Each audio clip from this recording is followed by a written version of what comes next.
প্রেগনেন্সিতে doctor আমাকে যেসব ফল খেতে বলেছিল অন্তত দিনে 2টো করে সিজনাল ফল খেতে বলেছিল, মৌসুমি ফল।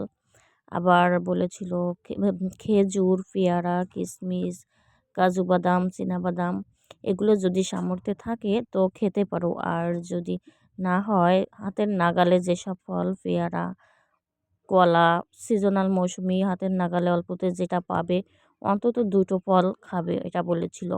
এবং নাও করেছিল কিছু ফল, সেটার ভিতর ছিল আঙ্গুর, কাঁচা পেঁপে, গাজর, আনারস এগুলো। তো আমি পুরো প্রেগনেন্সিতে আঙ্গুর প্রথম দিকে 2-1বার খেয়েছিলাম, যখন নিষেধ করা হলো তখন থেকে আর খাইনি।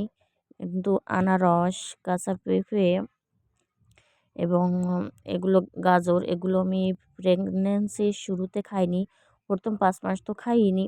শেষের দিকে আমি পাকা পেঁপে খেয়েছি একটু করে, আবার গাজরও 2-1বার টুকটাক খেয়েছি।